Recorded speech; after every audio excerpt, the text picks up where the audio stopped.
Okay, BFF, I'm back again. Part 3. We're learning all about our mesh part now.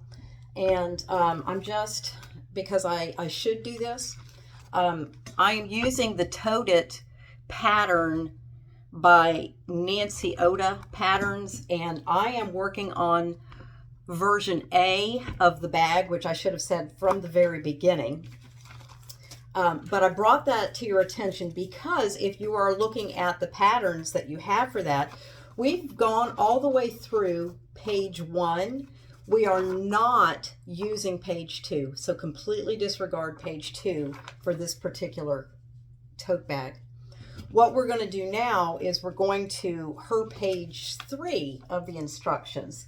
And that is us, like I said, putting things onto our mesh. So my particular piece of mesh that I'm using, it's black, and I have cut mine so that it is 18 inches across this way. In her pattern, she has it 21, so ours is just going to be narrower, but my length of this is still 32 inches.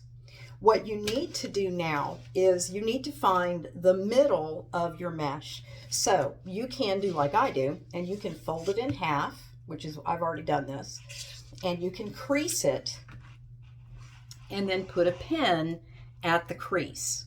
And you do it on both sides, which you can see I have done. But what you can also do is open it out onto your cutting mat, which you can't see that I'm doing this now because I don't have the overhead view. But you can do it that way also, and because it's 32 inches, my halfway point would be at 16 inches. And we need that because we want to put the placement of our pockets equidistant so that our bottom of our bag will be the same, and when we sew it together, the pockets will line up. Supposedly they'll line up on sides. Sometimes mine don't line up exactly, but I'm not perfect, okay? So I'm okay with that. Once you've found the center of your mesh, what we're going to do now is we're going to measure a wide swath down the middle that we want to measure 6 inches wide. So we're going to, this is what I do, because I have a ruler that is 6 inches, and it's a nice long ruler, so I know that it will go the full length. And again, I don't have the overhead capabilities. You know, one day when I'm a big YouTube star or something, maybe I'll have, assistants or whatever that'll just come along, and I'll have a nice studio like that girl from Fat Quarter Shop. Anyway, so what we want to do is we want to create a 6-inch swatch down our middle. So you know what I do? No, tell me what to do. I'll tell you what I do. This ruler, because it's 6 inches wide, if I go to the 3-inch mark on my ruler and I line up my pins with that 3-inch mark, which again, you can't really see. I'm so sorry, but you're smart and you get it. So what I do is I line up my, my 3-inch mark, both ends, and this is now, what we're working with is the outside of the bag. And it doesn't matter on this mesh because the mesh is the same front and back. So, you just pick one. What I'm going to do now, and you can't see this, and I just realized my mesh is actually wider than my pockets. So I'll just have to trim my mesh down, but that's no big deal.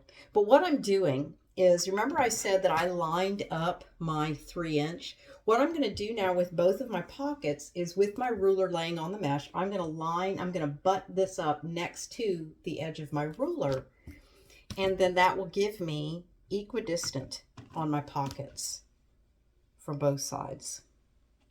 So if I lifted that up and showed you, maybe I can lift it up and show you. Or not. Tech savvy, I'm not. Okay, but you can see how it's butted up against there. And I'm going to pin this in place right next to my ruler. So I'm going to pin the full length of this so that this is now pinned up against my ruler. Another thing I'm going to do is I'm going to put pins along the edge just to hold it in place.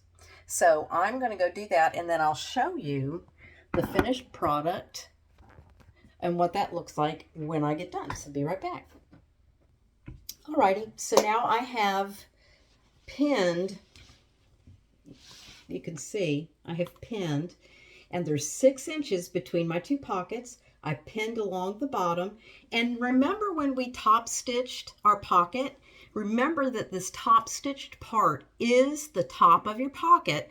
So when you line it up, make sure that the untop stitched piece is at the bottom next to your ruler. Now I have gone ahead and I have top stitched along the bottom there. So now this one has top stitching top and bottom. After you have done that on both sides of this, then what you'll do is you're going to sew these seams 1/4 of an inch, and that will close these up. And so I'm going to go ahead and I'm going to finish that up, and then we're going to talk about some more things that we get to add here. Some more, what do you call it? That stuff, that accent. Yay! Okay, I'll be right back. Alrighty, I'm back. My sides are sewn, so my pockets are on there now. I've got a little pin here just to keep the thing from flopping around, but you don't have to do that. Anyway, what we want to do next is we want to add the accent pieces of fabric that are going to be along the top of our tote. So what we're going to do is we're going to lay it right side down on the cutting mat. I have prepared, remember the pieces that we cut that were 3 3/4 earlier? Well, what you're going to do with each one of those is you're going to fold over and press a 1/2 inch on both of those. So you can see I have, mine are both pressed and ready to rock. And at least I think they are. Okay. What we're going to do now is from the top edge here, from this edge, we're going to measure down 1 inch, and then we're going to put this piece will be down that 1 inch from the top. Okay. This is a really bad example, but that's why I have mine face down on my mat, because I can line up the top edge with one of the lines on the mat, and then that allows me to use a line that is 1 inch below that, and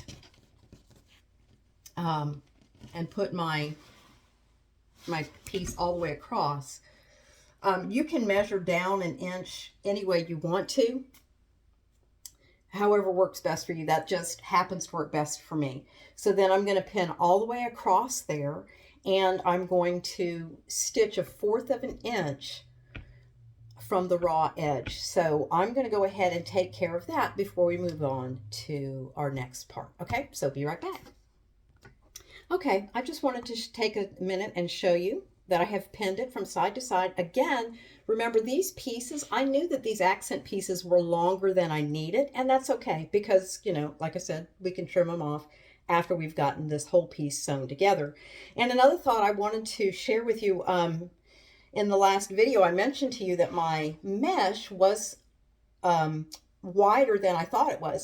So I always have a spare rotary cutter, and I use one of my old blades that doesn't work for my fabric anymore, but it works really well for cutting the mesh, and so it allows me to use my tools but not mess up my fresh blades. So just a little helpful tip for you: keep those old blades, and you can use them if you're going to make a whole bunch of mesh or, you know, anything else, paper or whatever. But anyway, so I'm going to go sew this, and then I'll show you how that looks in just a second. Alrighty, so I have now sewn my yellow to my mesh, my accent fabric to my mesh. We're going to fold this up, and we are going to top stitch along there. Now remember, what you're looking at now, this is the inside of the bag, but this is mesh, and you cannot iron on this. So big shout out to Kimberly Jolly at the Fat Quarter Shop and her little sew sampler box, because this little handy dandy rolly thing is perfect for pressing. I'm going to put it down, obviously, and do it on the hard surface, but you roll that on this, and it allows you to press this without putting heat to the mesh, which obviously would melt the mesh. So I lifted it up, and I'm just going to put a quick press on that, So it gives it something of a crease. Now that I've done that, I'm going to top stitch about 1/4 of an inch on this, which I've actually already done on the other side. So you can see I've top stitched that. Now what we're ready to do is we're ready to turn this to the outside of the bag, and we'll simply fold that piece over. We've already got a nice press on that raw edge. Okay, so we just, you can see there's the inside part, and I'm just going to fold that over, and I'm going to pin that in place. I'll pin along the edge here, and then I'll be top stitching on that, along that open edge. That will seal, put a binding basically on the top of our mesh tote, sealing off that raw edge of the mesh. Once we've top stitched here along this edge here, then we'll go back and we'll actually top stitch 1/4 of an inch down from this edge. 1/4 of an inch down, we'll top stitch. So we'll have top stitches on both top and bottom of that. And once we've completed that accent piece on the top of our tote bag, the next step will be to do our handles. Yay, that's very exciting. So let me go finish my accent, and then we'll come back and talk handles, okay? Okay, well, I'm back, and I have finished. So this is the outside of my bag now. You can see I've got both of my sides all accented up. And what we're going to talk about now is the handles. And because I'm using the vinyl mesh, no, not vinyl mesh, whatever this is called, this stuff, the strapping. Because I'm using that on this one, I'm going to do that for this video. If for some reason you're doing the other kind, I can do an addendum video after I get done with this. I have measured my strapping, and it is 108 inches long. So one thing that we want to do is we're going to sew these two ends together. And before I sew it, I'm going to fold it in half all the way to the end, because I want to make sure that the strapping is not twisted, because then that would, I'd have to rip out all the stitches. When I'm using this kind of strapping, I'm going to, when I bought it, there was a piece of tape on it. I'm going to leave that piece of tape on there, and I'm going to put basically 1/2 an inch, 1/4 of an inch, probably do 1/2 an inch on this end right here, or about where the tape is. When I get done with that, I'm actually going to fold it. It'll fold open like that, and then I'm going to zigzag these two down, which I'll show you before I sew this on. But we want to add reinforcement, because you can already see it's beginning to fray, and we don't want that to happen, because it would, you know, make the bag not as sturdy and liable to come apart, which we don't want to do that.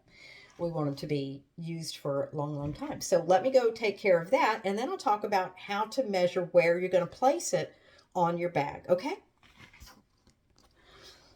Okay, so I have now I stitched the end, and then you can see, I don't know if you can see, but I folded those over. I'm going to have to clip those little things off.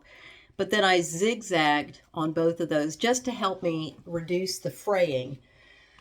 What you need to do now is you have to fold this in half so that we can mark the middles of this. I've used where my seam was, that's one, and I pressed it in half, and this now is the other end. So these two, this end and this end, oh, I could do my, okay, sorry, that's going to be the middle of the sides of our strapping. Now, if you remember, you may recall, early on, we marked these halfway points, and remember we used that for the placement of where our pockets were going to go. Well, we're going to use that again as the placement of the midpoints of our strapping. Now, something that you need to consider, And by the way, we have already done pages 3 and 4 if you're following along with those instructions. And now we're on page 5 where it's talking about the straps. They give you one is using this. Step 1 on here is using this. 2 through 7 are if you're going to make your own, which we're not going to do at this point. So you can really just skip down to step 8 if you want to go back and look at that. But what you need to consider was on their directions, their width of their bag from side to side. Remember, for them, it was 21 inches. We've lost 3 inches because this is only 18 inches wide. If your bag is 21, if you still have the 21, then you can just follow what they say, and that is to use 6 inches. And you would measure 6 inches from the edge, and that's where you would be placing your strapping. However, we can't do that with an 18-inch bag because it ends up making the center part, the pocket that we're going to create with our strapping, it makes it too narrow. So what I'm going to do is I'm going to measure 5 inches from the edge of my bag. Do you believe that that's what I'm doing? I'll show you. Okay, so I'm at 5 inches. And on this, let me get up here, 5 inches. Right next to that, I'm going to abut the strapping, just like when we were doing this middle part, we butted up the pocket next to the ruler. Now I'm going to butt up the strapping, and I'm going to match up the middle of my strapping with where my pin was. And I'll actually do that on both sides. So let me do that, and then I'll show you what that's going to look like. And in every step of this, very important for you to keep checking to make sure that this is not twisted, because that would be bad. So I've got the piece with my, I'll get that. And I'm laying wrong side down because this is going to become the outside now. I've got my ruler and I've got 5 inches from my edge.